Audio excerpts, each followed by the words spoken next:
Trobar un dia a dia és bastant complicat perquè justament la meva posició en el departament on estic i en una startup com la de Glovo, estem constantment visquent molts canvis. Llavors hem d'aprendre a adaptar-nos, hem d'aprendre a trobar l'entorn en el que estem treballant, però sí que és veritat que un denominador comú que tenim en tots els dies és l'anàlisi de les desviacions de les mètriques principals que seguim, que en aquest cas és el CPO, que és el cost que tenim per cada una de les comandes, cada comanda que surt, què ens està costant a nosaltres, i després també l'experiència de l'usuari, com per exemple les cancel·lacions, els temps d'entrega, etc.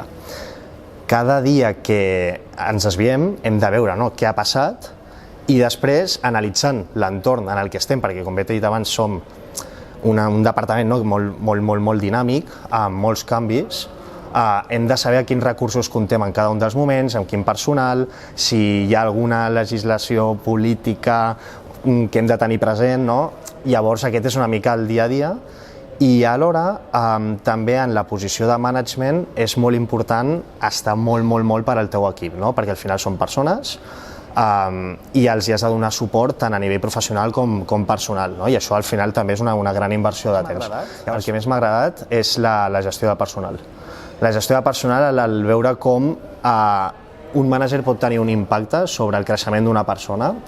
i veure com fa 2 anys i mig, quan vaig començar en aquesta posició, les persones que actualment m'estan reportant eren repartidors i se'ls ha fet 3 promocions en els últims 2 anys i mig, i veure el canvi des de quan els vaig conèixer fins ara, això és el que realment m'ha satisfet més i és el que més m'ha agradat. I alhora també el que m'agrada molt és tota la gestió de projectes transversals, com és el cas de les motos elèctriques, els vehicles elèctrics,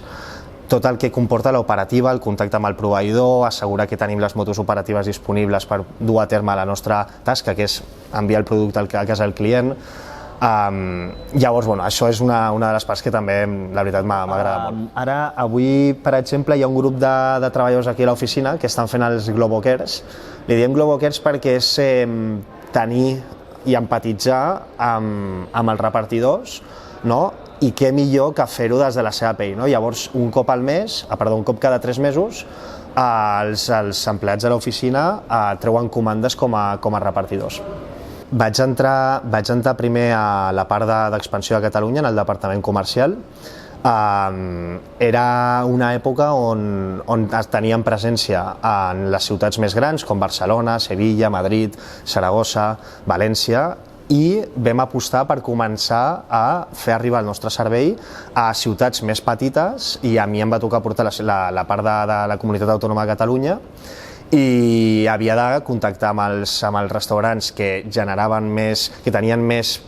popularitat en cada una d'aquestes ciutats i vendre'ls el meu servei, el de Glovo. I al final va ser molt atractiu perquè, clar, després jo potser anava de viatge amb els meus amics o la meva família i ja coneixia el propietari del restaurant i era com molt divertit. I veure també com pots ajudar al comerç local a reinventar-se i a fer créixer la seva facturació a través del nostre servei. Treballar en un entorn dinàmic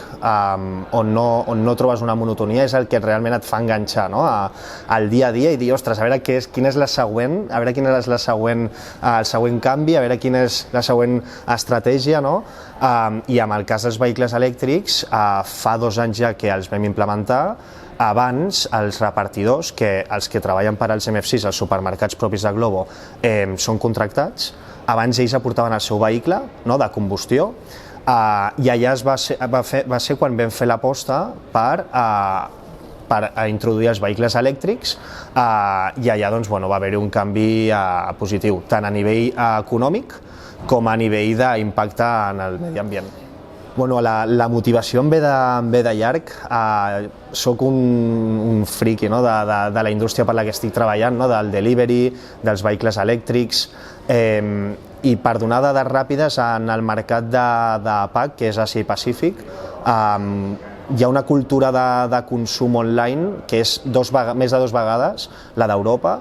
i la indústria ja és molt més potent i m'atrau molt les oportunitats que hi ha allà.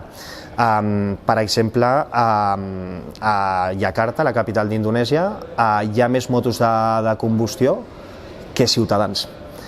I llavors, clar, aquí jo és on em plantejo, ostres, hi ha empreses molt potents que ofereixen el mateix servei que Glovo, que també podrien introduir els vehicles elèctrics, jo els ja podria ajudar amb el meu know-how que he adquirit aquí,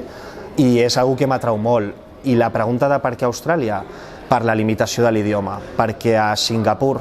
Hong Kong, Xina, Japó, em demanen sempre l'idioma, no? El xinès, el japonès, i Austràlia és la porta per entrar en els mercats asiàtics. Abans d'entrar a l'EUS vaig estar 2 anys en una altra universitat, des del 2014 fins al 2016,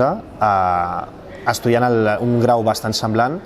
i el motiu del que em vaig canviar va ser justament aquest, de que no era compatible amb el treball i jo necessitava doncs, el que vaig trobar a l'EUS, no? Un Amer, un Salvador, un Llorenç, un Àngel, una Helena, un Sol, i més, vull dir, tots, no vaig trobar ningú professor que li demanés ajuda i que no es quedés més estona amb mi a soles a la classe ensenyant-me, ajudant-me a preparar l'examen, ensenyant-me a l'examen després de rebre els resultats i ostres, ho hauries d'haver fet així. Vull dir, aquesta atenció personalitzada va ser la clau de que jo em pogués treure la carrera en el temps que tocava. 100% m'agradaria destacar l'impacte positiu que va tenir a mi el Salvador Bernadàs. Crec que unes skills transversals en el que ell insistia molt eren complir el deadline, no? de l'entrega de tots els projectes, de les pràctiques, i alhora amb un contingut de qualitat. Si no hi havia contingut de qualitat, t'ho tirava enrere. Si ho presentaves tard, es penalitzava en la nota. I això al final, vulguis o no, ho adquireixes, ho interioritzes i ho acabes replicant a la feina i al final és el que marca la diferència. I el fet de que s'exigís aquella excel·lència a mi m'ha ajudat molt en el món laboral i podria dir que m'ha ajudat molt també a arribar on he arribat. Al bar de la Nàdia, que allà era una bombolla dintre de l'EUS on tothom anava allà a desconnectar i acabava jo parlant una hora amb la Nàdia, que era la persona que està a càrrec del bar de la universitat, i que té fins i tot una compte d'Instagram que està molt en contacte amb els estudiants, empatitza amb ells, els ajuda, vull dir, era com la mare de tots els estudiants i aquesta és l'anècdota que tinc, de que feia molt propera i molt la relació amb la universitat, era com la bombolla per desconnectar i una persona a qui també demana suport. Jo soc una persona que li costa molt quedar-se en la zona de confort, crec que ho estic demostrant ara mateix i soc molt emprenedor també i crec que he viscut l'experiència d'intentar emprendre un projecte personal. He vist que he tingut moltes carències, tant d'experiència laboral com de formació acadèmica, i crec que en 10 anys estaré suficientment preparat i amb un know-how bastant potent com per poder emprendre de nou amb un projecte molt més gran, amb molt més impacte, i a mi personalment m'agradaria molt poder invertir en algun projecte com el de les motos elèctriques o així, però també enfocat al delivery, a la indústria, que és la que realment conec bastant, i així és com em veig dintre 10 anys.